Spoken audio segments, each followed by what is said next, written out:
And of course the beach house should go to me. Ava's sharp voice cut through the murmurs filling the room. After all, I'm the eldest. My blood turned to ice in my veins as I listened to my stepdaughter's words. We were gathered for Ethan's wake, and before his body was even cold, his children from his first marriage were already squabbling over his assets like hungry vultures. Leo nodded vigorously. For sure, the old man would have wanted us to have it. All those summers we spent out there as kids. Nora shifted uncomfortably but said nothing as Ava continued. This entire situation is just obscene. How could he leave everything to that woman? She jerked her head in my direction, blind hatred glinting in her eyes. I felt Derek's firm hand on my arm, grounding me. Ethan's oldest friend and our family lawyer leaned in. Don't listen to them, Mira. This is just the grief and greed talking. But it didn't feel that way to me. Not with the venom in Ava's voice as she spat. She was nothing more than a glorified nurse he took pity on after his divorce. We're his real family. The snakes had slithered out while I was still reeling from Ethan's death. Just 2 weeks ago he had been hale and hearty, regaling our son Caleb with plans for his 13th birthday trip. Now he was gone, struck down by a heart attack, sudden and cruel, and his offspring from his first marriage were wasting no time asserting their birthright. Caleb tugged at my sleeve, eyes wide with confusion and fear. Poor boy didn't understand the depths of his siblings' depravity. Sweet, sensitive Caleb, who had adored his father with every fiber of his being, while they had been poisoned by greed. Ava sneered at me again, and I stiffened, gripping Caleb's hand tightly. How dare these ingrates dishonor Ethan's memory mere days after his passing? He had taken care of them, doted on them, rebuilt his relationship with them after the divorce, despite their mother's objections. And this was how they repaid him, by lusting after his estate before he was even laid to rest. A familiar voice rang out, stern but controlled. That's enough. Derek had stepped forward, shoulders squared. Out of respect for Ethan, I must ask that you keep such discussions private for now. Give the man a goddamn chance to be laid to rest properly before you start squabbling like this. For a beat, a tense hush fell over the room. Then Leo opened his mouth, that perpetual sneer on his lips. But Derek raised his hand, a calming gesture but one that brokered no arguments. I'll be reaching out soon to all of you regarding dispersal of assets. But not today.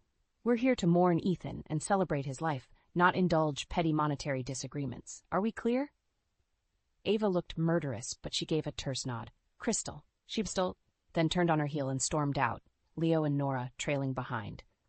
In their wake, a fragile silence shattered only by Caleb's hiccuping sobs.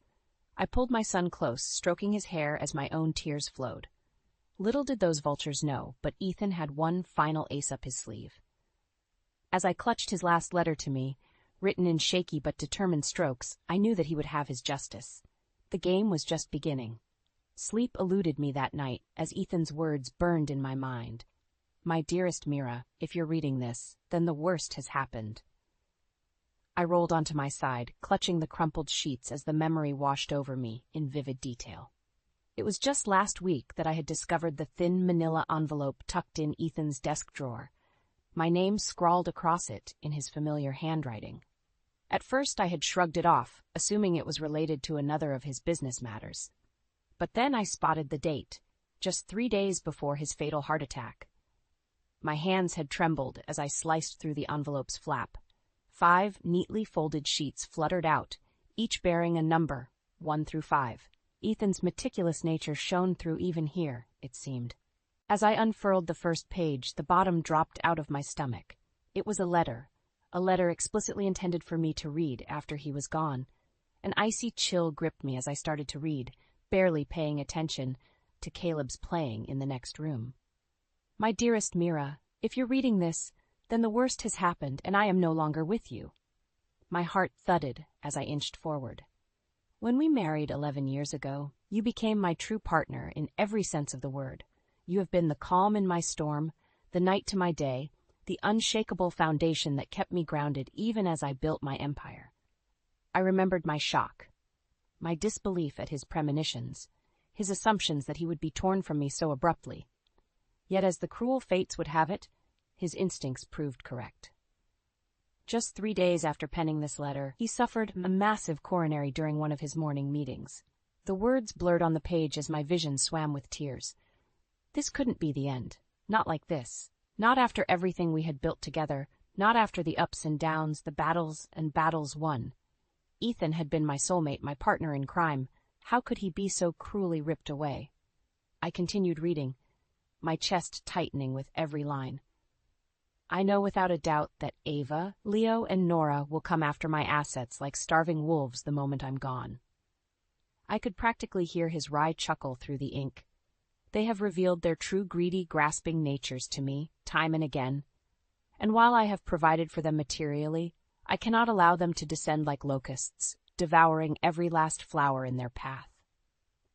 My jaw clenched as I recalled the unseemly scene at the wake, those three circling like vultures, squabbling over Ethan's properties before he was even in the ground, just as he had predicted right here in these letters. Which is why, my love, you must fight them. The letter's tone intensified, the scrawled handwriting pressing furiously into the paper. You must fight to keep them from destroying the legacies we built, not just the business empire, but the future and security we crafted for Caleb. I caught my breath at the mention of our son's name. They cannot be allowed to sully his inheritance, his future, with their rapacious greed and toxic avarice. The words hung there, emphatic and absolute, a call to battle, one which Ethan knew would come even from beyond the grave. I remembered looking up from the letter, a steely resolve settling in my heart. My wonderful husband, he had been willing to take on this fight himself, against his own flesh and blood, but fate had intervened, leaving it to me to carry the torch. As I read on through the night, the path became clear. Ethan's instructions outlined the first salvo, the opening moves in what would surely be a high-stakes war, one which would determine not just the fate of my family's future, but justice itself. Tell Derek I've left everything in readiness, the letter closed. He'll know exactly what path we must take. I exhaled slowly, feeling the weight of responsibility envelop me, but also the fortifying embrace of Ethan's trust. This was his wish, his final act to protect those he truly loved, and I would be damned if I'd fail him. Gripping the letter tightly, I rose and strode into Caleb's room. He started at my entrance, but I shushed him gently. "Don't worry, my sweet boy," I murmured, stroking his hair. "Your father has given us instructions, and I'll make sure we carry them out to the letter." Caleb opened his mouth, questions swimming in his eyes, but I just smiled, squaring my shoulders. It's time we fight to protect our future. My hands trembled ever so slightly as I unfolded the second letter, those now familiar looping scrawls tantalizing me with their secrets. Despite the cold pit of dread that had taken up residence in my stomach, a frisson of anticipation coursed through me. What revelations awaited within these pages? What weapons had my brilliant husband prepared to battle his monstrous spawn? Caleb watched me intently, his wide eyes missing nothing. The poor boy had been rendered so quiet, so somber by the events of the past weeks, it pained me to see his usual sunny exuberance dimmed, but I forced a reassuring smile for his sake. "Your father always did have a flair for the dramatic." I winked conspiratorially. "Let's see what he's cooked up for us this time." The first few lines plunged into Ethan's signature mix of straightforward instruction and wry observation. "You've always been my most capable partner in all endeavors, my love, so I know I can trust you to handle this situation with utmost discretion and resolve." My eyes narrowed as I continued reading. The first step, it seemed, involved a series of carefully coded file names and instructions to access a secure server that Ethan had created unbeknownst to anyone else. Ever the forward planner, my brilliant husband, it seemed this was his meticulously prepared battleground from beyond the grave. After 15 tense minutes spent following the digital trail of coded breadcrumbs, a vast encrypted database unfurled before me, organized into a series of ominously named folders. Avarsk SB, Leo HBGS, Norask ML. I frowned, sharing a sidelong glance with Derek, who simply shrugged. The old fox was inscrutable as ever. Slowly, I began opening the files, each one decrypting to reveal a staggering array of documentation. Financial statements, third-party audits, private communications, even sealed legal records. What the? I felt the blood drain from my face. Those ingrates, those grasping amoral snakes, The files painted a lurid portrait of untold avarice and deception spanning decades. From Nora's carefully hidden money laundering schemes to Leo's gambling indiscretions that would make a Las Vegas pit boss blush, to Ava's flagrant abuse of corporate resources and funds for her personal gain, no ethical line had gone uncrossed. When my eyes finally regained focus, I realized I was gripping Derek's arm in a white-knuckle grip, the muscles in my jaw practically grinding from clenched rage. How dare they? How dare those monstrous, thankless leeches spend years deceiving and stealing from the very father who had nursed them back into his good graces, after his divorce from their snake of a mother? Those... I was practically spitting, struggling for words to encapsulate the searing fury searing through me. Caleb shrank back, alarmed by the inferno that must have been blazing in my eyes. How could they do this? What kind of vile, soulless creatures could inflict such harm on their own family who gave them everything? Derek's face was grave, his voice solemn. Ethan wanted you to know the truth, Mira, to see exactly who and what you're dealing with. I'll kill them. The words burst forth before I could stop them, guttural and vicious. Those... My mouth twisted in revulsion, the depths of their betrayal playing out in lurid detail before my mind's eye. Their smug smiles at the wake, their blithe piggish privilege as they plotted to carve apart their own father's estate without an ounce of shame. A crimson haze began creeping across my vision as memories of their past transgressions compounded into an unstoppable tsunami. The lies, the selfishness, the flagrant using and abusing of Ethan's goodwill at every turn. Derek's voice was a lifeline dragging me back from the abyss. This is why he made that plan, Mira. This is what we're fighting. Slowly, the fog receded, my senses reorienting around that single-minded focus of determination. Yes, Ethan had seen this all coming. He knew exactly what vicious brood of vipers he had brought into this world, their fangs dripping with venom the instant he succumbed. That was why he had made preparations, why he entrusted his beloved wife with the tools to stand tall and fight for the family's true legacy. With trembling hands, I gathered the documents, weapons for the battle to come. Cold hatred flooded my veins as images of their smug, venomous faces burned in my mind. "All right, you grasping bastards," I growled, squaring my shoulders. "Let's go to war." The sleek lines of my cherry-red Mercedes ate up the road as I sped through the rain-slicked streets, the world outside blurring into a kaleidoscope of neon and shadow. In the passenger seat, Derek's reflection glared back at me in the windshield, his jaw set in a grim line. "You're sure about this?" The question cut through the tense silence. I didn't miss a beat. Absolutely. My knuckles tightened on the steering wheel. It's time they answered for their depraved actions. In the rearview mirror, I could see Caleb's wide eyes peeking over the top of Ethan's stack of files cradled in his lap, the damning evidence of his deceitful siblings' myriad sins. The poor boy had been shocked into numbed silence upon seeing the extent of their treachery. Not that I could blame him. This had to end here and now. There would be no more poison seeping from that festering wound, no more degradation of the family legacy that Ethan had poured his life into upholding. If his own flesh and blood lacked the honor and ethics to protect it, then I would stand in the breach and do what needed to be done. We pulled up to the ornate law offices, all carved mahogany and polished brass, in a classic display of old money decadence. Ava's vehicle was already in its typical spot. Of course, the leech would have arrived early to start spinning her vile machinations. The second my heels hit the marble floor, her shrill tones assaulted my ears. "This is utterly preposterous." She stabbed a filed nail in Derek's direction as Leo and Nora ringed her like sullen bodyguards. "How dare you even entertain this insipid notion that our inheritance could possibly be impacted? I won't have it." Derek cleared his throat.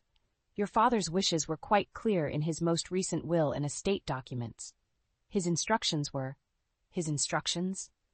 Ava's nostrils flared with undisguised rage. How convenient that he left instructions that so transparently favor his little boy toy over his own children. My grip tightened on Caleb's hand until my knuckles turned white.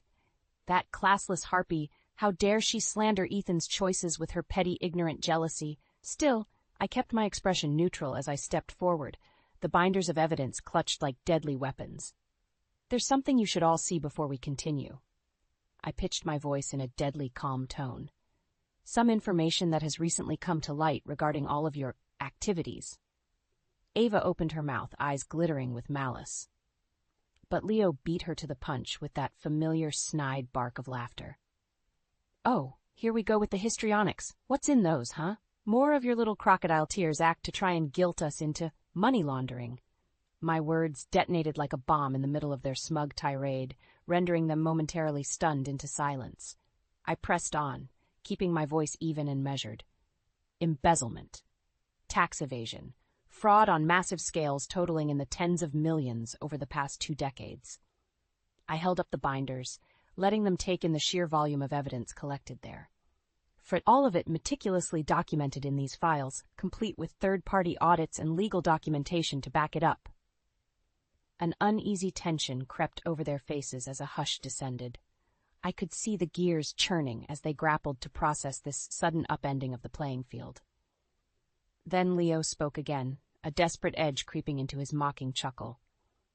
Those are preposterous allegations with no basis in fact, I'm sure. Just more pathetic lies and fabrications from this manipulative. They're all true. The softly spoken declaration lanced through the room with shocking potency, drawing every eye to Derek. He met their incredulous stares with an implacable mask. Every single item in those files is true, documented, verified truth that can be substantiated in any court of law. He folded his hands calmly. Your father was well aware of your indiscretions over the years. He simply chose not to pursue them until his passing, at which point he ensured this information would be leveraged accordingly. The snakes were squirming now, beneath the blinding light of truth being shone into their squalid little burrow, faces paling and contorting with rage. But Ava still rallied with a last snarling burst of wounded entitlement. You liar! You pathetic old vulture, making up stories to try and steal what's rightfully ours. She wheeled on me, eyes wild, and you conniving little whore, always hanging on to father's coattails, thinking you could just take what belonged to his real family. I won't let you. I won't. Enough. Derek's tone brooked no argument. His own fury telegraphed in the flinty glare he leveled at the petulant heiress. When he spoke again, each word dripped with icy venom. You 3 have proven yourselves not only grasping ingrates, but hardened criminals of the worst order who manipulated and stole from your own father. With any luck, you'll end up behind bars for the myriad charges that will be filed once this evidence sees the light of day. In that moment, the world seemed to pivot on its axis, the balance of power shifting in an instant. The snakes had overplayed their hands for the final time, and now they had nowhere left to slither or strike. An eerie silence reigned in the aftermath as their faces crumbled into sickly parodies of outrage and horror. I almost pitied them in that instant, so naked and pathetic were their shattered delusions. Almost. Looping my arm through Caleb's, I steered him back towards the exit, Derek falling in beside us. A twisted smile tugged at the corners of my mouth as I spared one final glance over my shoulder. In the end, a child's greatest heartbreak is the realization that this is darkness that they were born into. Then we were gone, leaving them to their despair and just desserts. The game had changed, and the players were going to learn just how thoroughly. The familiar hush of the plush study enveloped me as I sank into the supple leather armchair. How many times had I sat here sipping aged scotch while Ethan regaled me with tales of his latest business exploits? This room had been his sanctum, his inner circle where only those closest to him were permitted entry. Now it was the war room. Derek set down a tray laden with file folders and sheaves of paper, his craggy face drawn into pensive lines. We're making progress on multiple fronts, but there are still some concerning developments brewing. I arched an eyebrow, gesturing for him to continue as Caleb curled up on the divan, listlessly stabbing at his tablet. The poor boy had been avoiding me lately, no doubt overwhelmed by the dark realities being unearthed about his own family. Another consequence of those snakes' poison to contend with. Ava's been working the media circuits, spinning her narrative about being unfairly persecuted and trying to assassinate your character. A muscle ticked in Derek's jaw. He'd never been able to mask his disdain for Ethan's eldest. Rage flickered through me, though I fought to keep my expression impassive. Of course the wretch would stoop to such depths in her desperation, spreading salacious lies in a bid to sway the inevitable court of public opinion that would weigh in once this all went public. Still, I allowed myself a small predatory smile. If public sentiment is what she wants to play for, we'll gladly oblige her. Derek's eyebrows rose quizzically, even as understanding glinted in his eyes. With a few deft keystrokes, I activated the Media Blitz protocol Ethan had shown me, setting a vast factory of bloggers, pundits, and social media influencers into motion. Within minutes, the first damaging leaks began sprinkling across the internet, tantalizing whiffs of the snake's crimes, hitting just the right marks to whet appetites. "There," I stated with grim satisfaction. "Let's see how well her crocodile tears hold up against the documented facts of her family's misdeeds." Information was power, and Ethan had stockpiled enough ammunition for the mother of all wars on this front. Thanks to his paranoid foresight and meticulous records, any attempts at disinformation or suppression would prove futile against the tidal wave about to crash down upon Ava and her cohorts. Turning back to the files, I rifled through them with renewed vigor. "What else do we have? There's no such thing as too much leverage." Derek nodded, expression hardening. "I've also uncovered some disturbing activity around Ethan's companies that points to potential corporate sabotage attempts from our adversaries." My head snapped up. "Explain." "A number of concerning personnel moves and expenditure discrepancies at some of the subsidiary branches." Derek extracted a folder, handing it to me. "Here are the accounting audits. It looks like funds are being diverted into some shadowy slush areas, likely to fuel further disruptions." "Those wretched snakes," I hissed, scanning the documents with mounting disbelief and rage. Not content with robbing their own father and betraying his legacy, now they want to burn it all down, too.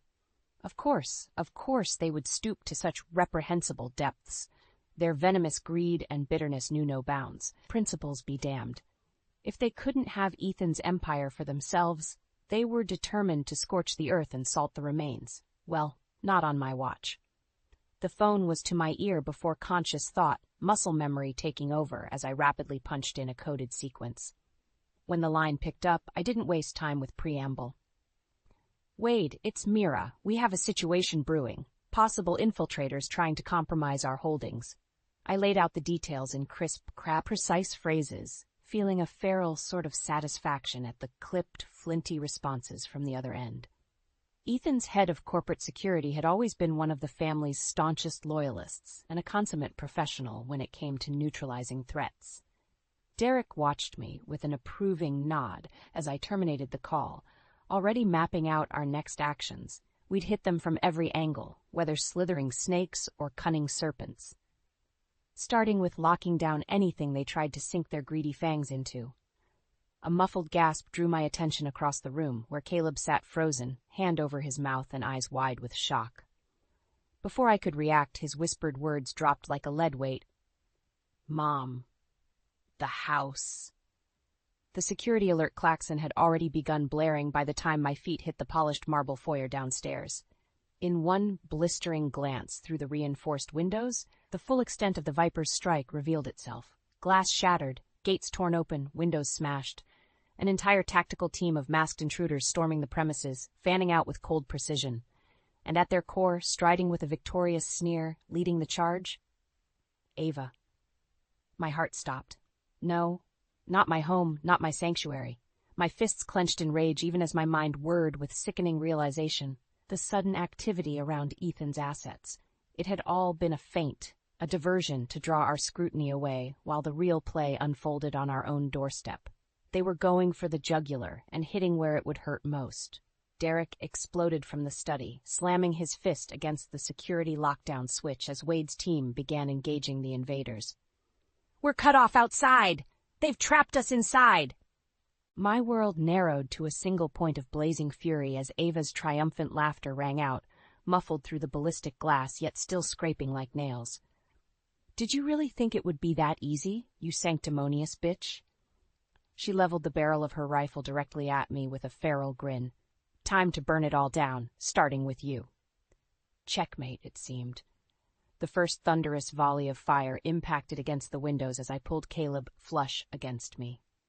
So this was how it would end then, betrayed and outmaneuvered by those we should have been able to trust most. I met Derek's stricken gaze over Caleb's bowed head with a look of grim determination. No, not the end. The counterattack was just beginning. The muzzle flashes from Ava's assault rifle seemed to stretch into lurid slow motion, each round hammering against the reinforced windows in percussive bursts. Shards of shattered glass exploded inward, stinging my exposed skin as I shielded Caleb with my body.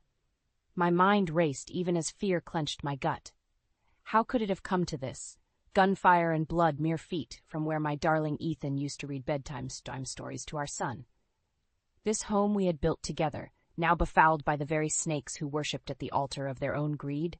Safe room. Derek's shout cut through the cacophony as he hauled Caleb and I towards the hidden panic bunker. My mind flashed to the countless drills we had practiced, even as the floorboards gave way beneath our feet, swallowing us into the fortified bolt hole. My world shrank to bare concrete walls and the acrid smell of explosives residue as Derek sealed the entrance behind us. Caleb was shaking violently, pupils dilated with shock as he clung to me. My own heart hammered painfully, but I forced my features into a mask of calm resolution. "Shh! It's okay, my sweet boy," I murmured, stroking his hair as I once did when he suffered night terrors. "We're safe in here. Nothing can hurt us." A wry snort from the corner drew my attention to where Wade emerged from the shadows, eyes hard. "Yeah, for now, maybe. But those psychopaths aren't going to give up so easily." Derek shot him a warning glare, even as he ushered Caleb and me towards the bank of reinforced monitors lining one wall. My breath caught in my throat at the images playing out. A full-scale assault in progress, dozens of masked gunmen ravaging our home under Ava's crazed direction. The footage cut dizzyingly between the sweeping security cameras dotting the premises. A fresh wave of nausea rolled through me at the devastation, at the wanton disregard for anything other than their rapacious spite. Furniture smashed, paintings shredded, decades of treasured memories simply ruined in an instant, all at the hands of the very monsters I once called family. Ava appeared again on one monitor, face twisted into a garish leer as she tossed a priceless antique vase through a set of French doors. Come out! Come out!" she taunted in a saccharine sing-song, pivoting her rifle in slow arcs. "Don't you want to surrender and make this nice and easy?" I felt bile rise in my throat even as my grief and shock calcified into blistering rage. Easy? There would be nothing nice or easy about the reckoning to come, not after this unforgivable transgression, not after the bloodshed they had wrought upon hallowed ground. On another screen, Leo and Nora prowled through Ethan's study, gleefully upending bookshelves and smashing heirlooms beneath the butts of their rifles. An arc of crimson fury lashed across my vision at the wanton defilement of my beloved husband's inner sanctum. How dare they? How dare those mongrels defile what had been so sacred, so integral to the man they once claimed to love? We need to hit them back. The words dropped like granite between clenched teeth, and we need to hit them hard. Derek shifted, the worry lines etched deeper than I'd ever seen them. We're outnumbered and outgunned here, Mira. A direct confrontation would be suicide. My hands balled into white-knuckled fists, quivering with the effort of restraint. Easy for him to say, from the safety of our bolt hole, while that scourge continued to pillage and defile with impunity. Didn't he understand that there were some sins that could never be forgiven, some stains that could never be washed clean? I rounded on Wade, desperation clawing at the edges of my resolve. Tell me you have something, some way to strike back at them, to make them pay for what they've done. The grim-faced commando regarded me steadily for a long moment before giving a slow nod. We always plan for the worst contingencies. His finger stabbed a control, and a fresh bank of monitors flickered to life, displaying a dizzying array of maps, deployment patterns, weapon schematics, and other technical details. The way I see it, we've got two main options. Either go loud with stun grenades and tactical breach teams, or slip in quieter from the maintenance tunnels and hit 'em where they sleep. My jaw clenched as I studied the contingencies. Both were risky, both carried the potential for deadly escalation if things went sideways, But after what I just witnessed, after the depraved disregard for any shred of human decency, such delicacy seemed quaint. "Do it," I growled, feeling as if I were shedding the last vestiges of civilized constraint. "Hit them with everything we've got. Make the snakes. Burn them down if you have to. I don't care anymore." Wade's obsidian gaze remained steady even as a feral grin slowly crept across his features. "Yes, ma'am." 10 minutes later, a precisely synchronized symphony of thunder shook the compound. Chaotic screams and the hair-raising concussions of stun grenades battered the audio pickups. I watched in cold silence as Ava shrieked and clawed at her blinded eyes, fumbling for her weapon as the first assault teams descended, only to be met head-on by the grim-faced heavy weapons squads emerging from the tunnels, firepower barking in controlled metronomic bursts. Caleb recoiled in horror, ears ringing from the proximity blasts and eyes clamped shut as the nightmare played out before us. But I simply drank in every millisecond of unfolding carnage, allowing the numbing ice of vengeance to seep into my marrow. They had awoken a nest of hornets, and the stinging reprisal would be exquisite. My mouth curved ever so slightly as the tear gas canisters detonated, engulfing Ava in choking white clouds as her shrieks devolved into wet, gurgling sobs. Surrender? My voice was a low rasp, barely audible over the din of combat. Not a chance. The words kindled like sparks before roaring into an unstoppable inferno of heedless indignation. "You started a war tonight, and I'm going to make thrice damned sure you burn." The courtroom galleries were packed to the rafters, a veritable sea of suits and sharp angles punctuated by the intermittent clicks of cameras from the media pit. A low buzz of anticipation thrummed through the air, sparking with unseen currents of electricity as we awaited the arrival of the presiding judge. Beside me, Derek's expression was carved from granite, giving away none of the exhaustion or strain that etched his features after months of endless motions and legal wrangling. This would be the culmination, the deciding salvo in our battle to hold those treacherous vipers accountable not just for their sordid crimes, but for the very souls they had bartered away to the demons of greed and entitlement.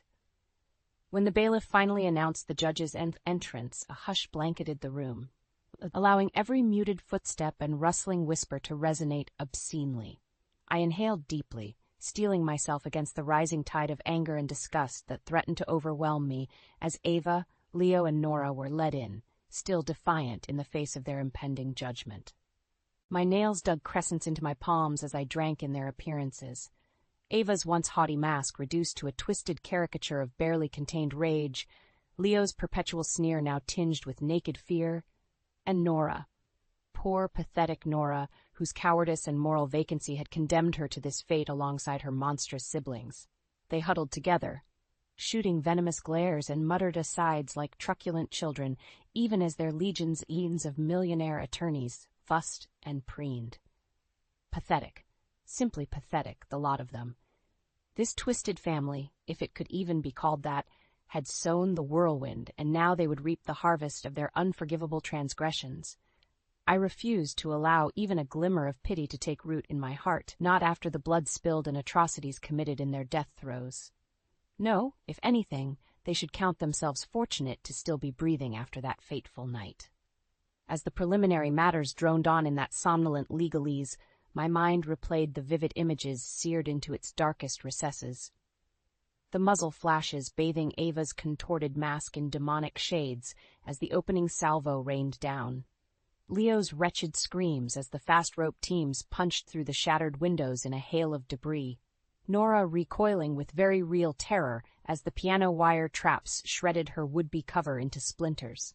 By the time our forces had arrived, the courtyard resembled a bombed-out war zone, furniture and fixtures smashed and blasted into matchwood, elaborate frescoes obliterated by insensate gunfire, centuries-old heirlooms reduced to ash and echoes.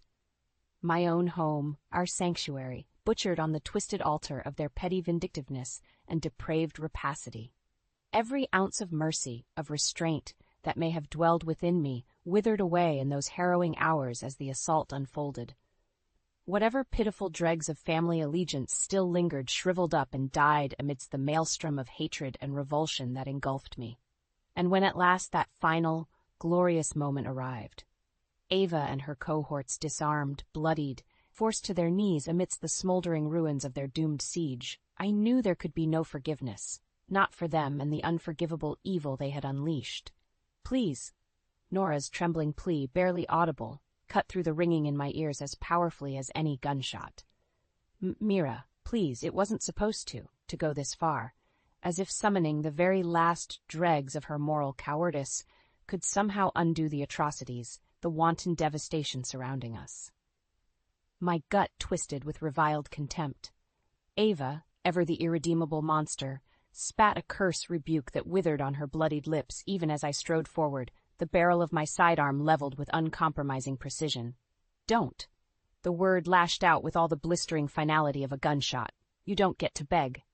My voice was low, laced with a vitriol so pure and distilled that it seemed to sear the very air. "You don't get to plead or whimper or cry now after everything you've done."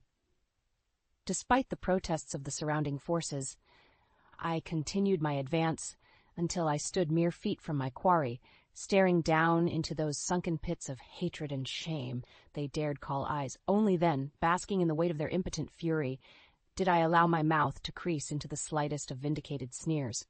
"Your actions forfeited any such leniency the moment you decided to sacrifice everything, your names, your legacies, your very souls, on the pyre of your greed."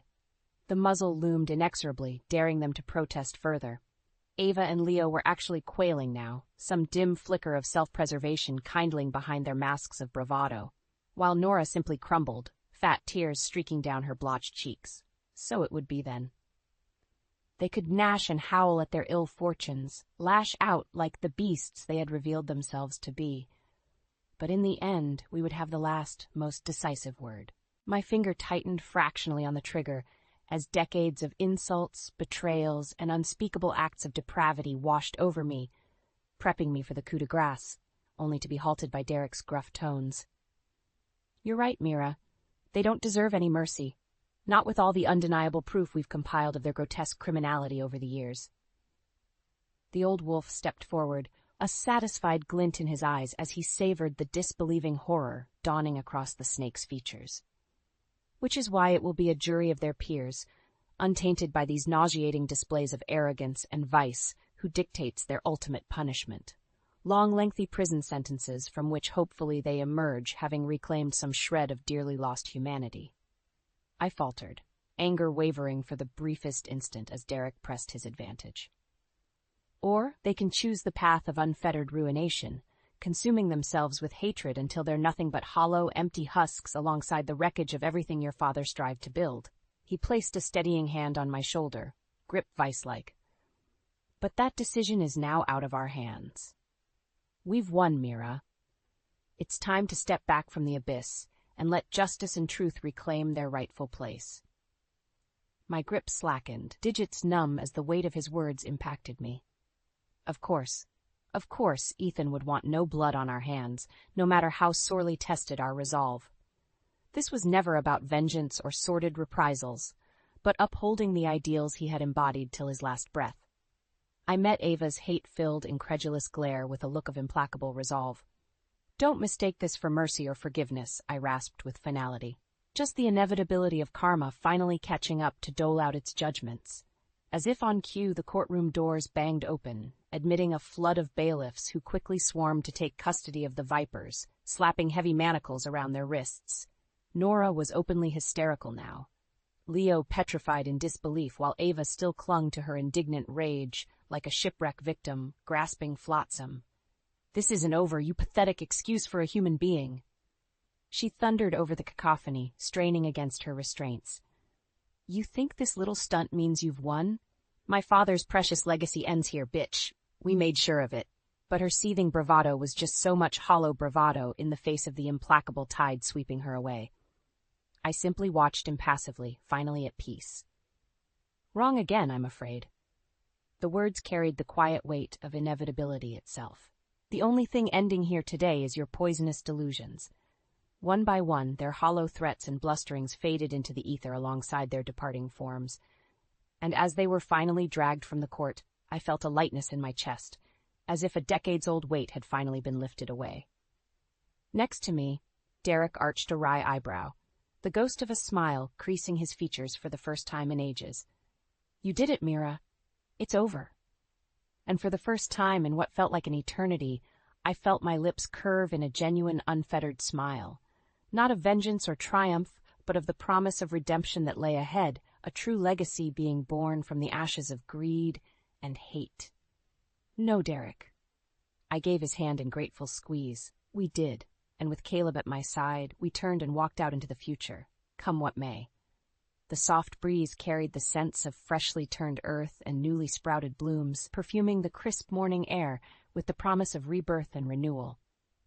I savored each inhalation, allowing the tranquil melodies of nature to wash over me as my fingers traced the carved letters on the granite headstone. Beloved husband, father, friend. 1968. So many memories, joyous and heartbreaking, triumphant and sorrowful, crystallized in those simple words and dates. An entire life and legacy distilled into cold, unfeeling stone, except not unfeeling, not anymore. The graveled path crunched softly behind me as Caleb approached, hands shoved into the pockets of his well-worn denim jacket, the one Ethan had gifted him on his 12th birthday only days before the fateful heart attack. My breath hitched at the sight of him, now standing eye-level to me, the same soulful hazel eyes regarding me with profound wisdom far beyond his 16 years. "You okay, Mom?" His voice was gentle, the last vestiges of adolescence still clinging to its timbre. I managed a wan smile, gesturing for him to join me. "Just remembering, is all." My fingers traced Ethan's name almost reverently as Caleb draped his arm around my shoulders, solid and reassuring. For long moments, we stood in companionable silence, united by the memories both joyous and haunting that permeated this hallowed space. Eventually, I felt composed enough to continue. "Your father was the most brilliant, passionate man I ever knew, right until the very end." I exhaled a tremulous sigh, leaning into Caleb's strength, both emotional and physical. He poured every ounce of his being into building his dreams, his legacy. And the sick part was how those he sought to include most of all were the ones who ended up trying to tear it all down. Caleb stiffened slightly, doubtlessly remembering those harrowing final days and the devastation wrought by his own flesh and blood. I pressed on, needing to exorcise these last vestiges of the poison. For months after the trial, I was consumed by hatred and anger toward them. The words tasted like ash on my tongue. It was like this all-consuming fire burning through me, torturing me with every waking moment, stoking my need for vengeance. I chanced a sidelong glance at my son's impassive features, searching for any traces of judgment or disdain. But his regard remained steady, constant, allowing me to unburden myself without fear of reprisal. At the time, it felt like the only way to cauterize the wound they had inflicted. The betrayal, the wanton devastation, like nothing else could ever let me achieve peace. My words grew softer, more reflective. But that wasn't true healing, it was just piling more hurt and anger on top of the first. Your father wouldn't have wanted that. He never let his quest drag him down into that darkness. He stayed focused on upholding the ideals and integrity that drove him. Caleb nodded slowly. He wanted to build and create, not just companies and empires, but something greater. His hand found mine, giving a reassuring squeeze. Something to protect people and give them shelter from the kinds of toxicity and hatred that fuels so much greed and wrongdoing. My throat constricted with a swell of pride at his insight and maturity. When had my bright-eyed little boy blossomed into this poised, insightful young man? I blinked back the mistiness prickling my eyes. Yes, exactly. And now it's up to us to carry that torch and continue his mission. Straightening my shoulders, I turned to fully face my son, cupping his cheek in my palm. Which is why I've decided to honor his memory by establishing the Coleman Family Foundation, a nonprofit organization dedicated to researching and developing preventative behavioral programs for at-risk demographics. Understanding blossomed across Caleb's features, swiftly followed by that infectious grin I remembered so fondly from his childhood. "You mean?" I matched his smile with one of my own, feeling lighter than I had in years. "That's right. If there's even the slightest chance we can help other families avoid the ugliness and toxicity that plagued ours, then we owe it to your father's legacy to make that effort." For a long moment, neither of us spoke, simply basking in the prospect of authoring a new, brighter chapter free from the shackles of bitterness and anger. When Caleb finally broke the silence, his voice was thick with emotion. "He'd be proud of you, Mom, of both of us." I pulled him into a fierce embrace, feeling the contours of the man he had become pressed against me, Ethan's living legacy. "I think he would be too, sweetheart." My eyes found the carved epitaph, as if seeking benediction from beyond the veil. Because this is what it was always about, not punishing those blinded by their sins, but protecting and uplifting those still caught in darkness so they can find the light. Arm in arm, we turned and strode from the quiet peace of the Memorial Gardens, ready to face the future head-on with clear eyes and open hearts. The cycle of negativity and greed would end, and a new age of healing and positivity would beckon all those with the courage to seize it. It was time to carve a new legacy, built on the ashes of the old, one Ethan himself would be proud to call his own.